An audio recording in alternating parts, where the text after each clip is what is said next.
दोस्तों आज का हमारा वीडियो का टॉपिक है टाइप ऑफ ट्रांसफार्मर के ऊपर कि हमारा जो इलेक्ट्रिकल का सिस्टम में ट्रांसफार्मर होता है कितने टाइप का ट्रांसफार्मर होता है। लगभग दोस्तों ये क्वेश्चन आपको इलेक्ट्रिकल के इंटरव्यू में पूछे जाने का काफी ज्यादा चांसेस रहता है। इंटरव्यू के अंदर दोस्तों कई सारे आदमी लोग बोलता है स्टेप अप ट्रांसफार्मर और स्टेप डाउन ट्रांसफार्मर। दोस्तों ये वीडियो के अंदर मैं आपको ट्रांसफार्मर से पूरा डिटेल्स में बताएगा ट्रांसफार्मर कितने टाइप का होता है। इंटरव्यू के अंदर दोस्तों आपका इन्फॉर्मेशन काफी अच्छा बनेगा दूसरों से और इंटरव्यू में आप पास होने का काफी ज्यादा चांसेस रहेगा। तो दोस्तों अगर आपको क्वेश्चन किया जाता है इलेक्ट्रिकल के इंटरव्यू के अंदर कि टाइप ऑफ ट्रांसफार्मर, मतलब आपको हिंदी में भी पूछ सकते हैं कि हमारा जो ट्रांसफार्मर होता है वो कितने टाइप का होता है, ये बताइए। दोस्तों वीडियो स्टार्टिंग करने से पहले मैं आपको अगर दोस्तों ट्रांसफार्मर के बारे में बताएगा ट्रांसफार्मर कितना टाइप का आता है, तो दोस्तों हमारा ट्रांसफार्मर कई टाइप का आता है। Distribution transformer, power transformer, step up transformer, step down transformer, three phase transformer, grounding transformer, auto transformer, single phase transformer, power transformer, distribution transformer, voltage transformer, isolator transformer, current transformer, core transformer, बहुत तरीके का transformer आता है। दोस्तों interview के अंदर दोस्तों आपको इस तरीके का क्वेश्चन पूछे तो दोस्तों किस तरह से बताना है आज की इस वीडियो के अंदर मैं आपको बताएगा डिटेल्स में। तो बिना ज्यादा देरी करे वीडियो को स्टार्ट कर लेते हैं। तो दोस्तों आपको इसे नहीं बताना है, डायरेक्ट नहीं बताना है कि स्टेप डाउन और स्टेप अप ट्रांसफार्मर बोल के। इंटरव्यू के अंदर आपको क्या बोलना है पहले आप ये देखिए। दोस्तों ये वीडियो आपका इलेक्ट्रिकल के इंटरव्यू के अंदर काफी हेल्पफुल वीडियो आएगा कि ट्रांसफार्मर कितने टाइप का होता है और आपको ट्रांसफार्मर से जुड़े हुए इलेक्ट्रिकल के फील्ड में आपको पता होना चाहिए। तो ये वीडियो आपको इंटरव्यू के अंदर काफी काम आएगा।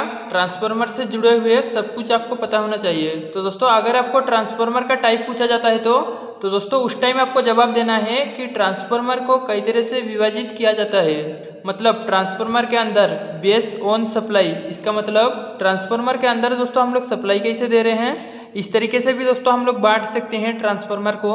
इसके अलावा है दोस्तों बेस ऑन वाइंडिंग, इसका मतलब दोस्तों ट्रांसफार्मर के अंदर दोस्तों हम लोग वाइंडिंग को कितना कर रखे हैं उसके ऊपर भी हम लोग बांट सकते हैं। इसके अलावा है दोस्तों बेस ऑन कॉन्ट्रैक्शन, मतलब ट्रांसफार्मर के कॉन्ट्रैक्शन किस प्रकार में है, इस तरह से भी दोस्तों हम लोग ट्रांसफार्मर का विभाजित किया जाता है। इसके अलावा है दोस्तों हमारा बेस ऑन सर्विस, इसके अलावा है दोस्तों बेस ऑन मेजरमेंट, उसके अलावा है दोस्तों बेस ऑन कूलिंग, उसके अलावा है दोस्तों बेस ऑन फंक्शन। अभी दोस्तों मैं एक एक करके इनको क्लियर करता हूँ। तो दोस्तों हमारा सप्लाई का आधार में ट्रांसफार्मर दो तरीके का होता है। एक होता है दोस्तों हमारा सिंगल फेज ट्रांसफार्मर और एक होता है दोस्तों हमारा थ्री फेज ट्रांसफार्मर। तो दोस्तों हमारा सप्लाई का आधार में हमारा ट्रांसफार्मर दो तरीके का होता है। एक होता है सिंगल फेज ट्रांसफार्मर और एक होता है दोस्तों थ्री फेज ट्रांसफार्मर। हमारा एसी सप्लाई भी दो तरीके का होता है, इसलिए हमारा ट्रांसफार्मर भी दोस्तों दो तरीका का होता है। इसके अलावा है दोस्तों हमारा बेस ऑन वाइंडिंग, मतलब हमारा ट्रांसफार्मर का वाइंडिंग के आधार से ट्रांसफार्मर को कितने तरह से वाइंडिंग किया जाता है। तो दोस्तों इसमें सबसे पहले होता है हमारा ऑटो ट्रांसफार्मर। यहाँ पे आप ऑटो ट्रांसफार्मर बोल सकते हो या फिर सिंगल वाइंडिंग ट्रांसफार्मर भी बोल सकते हो। ऑटो ट्रांसफार्मर के अंदर दोस्तों एक ही वाइंडिंग होता है। आप ऐसे भी बोल सकते हैं कि हमारा जो ट्रांसफार्मर का वाइंडिंग है सिंगल फेज ट्रांसफार्मर भी वाइंडिंग बोल सकते हो, क्योंकि दोस्तों ये जो हमारा ट्रांसफार्मर है ऑटो वाइंडिंग ट्रांसफार्मर है। वाइंडिंग का आधार से दोस्तों हमारा ट्रांसफार्मर को चार भागों में बांटा जाता है।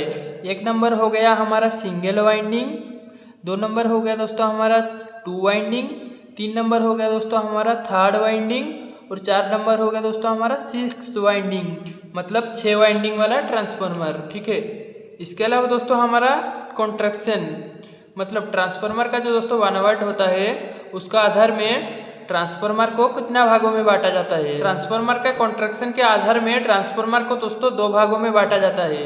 एक होता है दोस्तों हमारा कोर टाइप ट्रांसफार्मर और एक होता है दोस्तों हमारा सेल टाइप ट्रांसफार्मर। अब इसका भी ध्यान रखिएगा, हमारा ट्रांसफार्मर को जो दोस्तों बनाया जाता है वो दो तरीका से होता है, या तो वो कोर टाइप का होगा नहीं तो सेल टाइप का होगा। दोस्तों अगर आपको कोई आंसर जोड़े या फिर क्वेश्चन जोड़े कोर टाइप ट्रांसफार्मर और सेल टाइप ट्रांसफार्मर के ऊपर तो दोस्तों मेरे को कमेंट बॉक्स पे कमेंट करके बताइए। इसके बारे में मैं नेक्स्ट टाइम वीडियो बना देगा आप लोग के लिए डिटेल्स में। इसके अलावा है दोस्तों हमारा बेस ऑन सर्विस। ट्रांसफार्मर को दोस्तों हमारा सर्विस के भी आधार में बांटा जाता है। अब दोस्तों सर्विस का मतलब दोस्तों हमारा जो दोस्तों ट्रांसफार्मर है, ट्रांसफार्मर का काम क्या है दोस्तों, इनपुट में इलेक्ट्रिकल का सप्लाई लेना और आउटपुट में दोस्तों इलेक्ट्रिकल का सप्लाई को कम या फिर ज़्यादा करके भेज देना।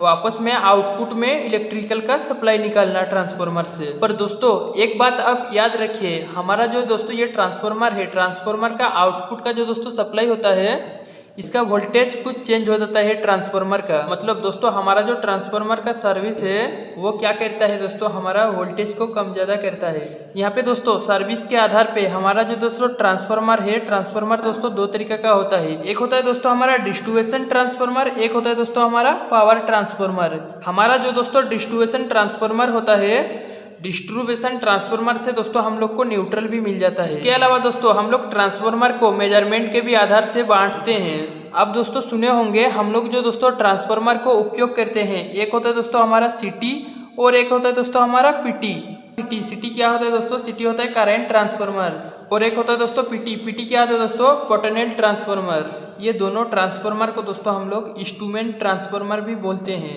क्योंकि दोस्तों ये दोनों ट्रांसफार्मर का काम क्या होता है, हमारा 3 फेज सिस्टम हो या फिर सिंगल फेज का सिस्टम हो, उसमें दोस्तों हम लोग को वोल्टेज और करंट का नापने का इससे दोनों इस्तेमाल करते हैं हम लोग, सिटी और पीटी का। मतलब मेजरिंग करने के लिए ये दोनों ट्रांसफार्मर को उपयोग में लिया जाता है, सिटी और पीटी को।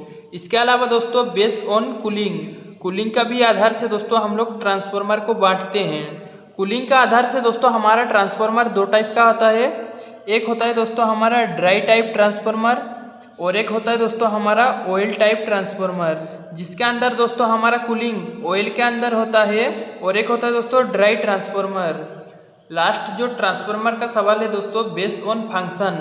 हमारा ट्रांसफार्मर के कार्य के आधार से हमारा ट्रांसफार्मर को दोस्तों 3 भागों में बांटा जाता है। हम बोलते हैं एक स्टेप डाउन ट्रांसफार्मर, एक स्टेप अप ट्रांसफार्मर और एक होता है दोस्तों insulation transformer. Step up transformer का काम होता है वोल्टेज को ज़्यादा करना, और स्टेप डाउन ट्रांसफार्मर का काम होता है वोल्टेज को कम करना। इसके अलावा दोस्तों इंटरव्यू के अंदर आपको एक लाइन जरूर बोलना है, ये होता है दोस्तों हमारा इंसुलेशन ट्रांसफार्मर। तो दोस्तों इंटरव्यू के अंदर आपको ऐसे पूछे टाइप ऑफ ट्रांसफार्मर के ऊपर, तो दोस्तों आपको ऐसे बताना है। अगर आपसे इंटरव्यू के अंदर बेस्ड ऑन फंक्शन पूछा जाता है तो आपको स्टेप अप और स्टेप डाउन ट्रांसफार्मर और इसके साथ में दोस्तों इंसुलेशन ट्रांसफार्मर भी आप बोल सकते हो। तो दोस्तों उम्मीद है कि ये वीडियो के माध्यम से आपको इलेक्ट्रिकल से जुड़े हुए ट्रांसफार्मर से कुछ बेहतर जानकारी मिली हुई होगी। दोस्तों ये वीडियो कैसा लगा आप लोग को एक लाइक करके जरूर बताना। दोस्तों अगर आपको कुछ सवाल ये वीडियो के अंदर इलेक्ट्रिकल से जुड़े कुछ क्वेश्चन रह रहा है तो दोस्तों नीचे कमेंट बॉक्स पे कमेंट करके पूछ सकते हैं। इलेक्ट्रिकल का वीडियो को अगर आप हिंदी में देखना पसंद करते हैं, आज ही हमारा चैनल को सब्सक्राइब कर लीजिए। आज के लिए इतना ही, धन्यवाद।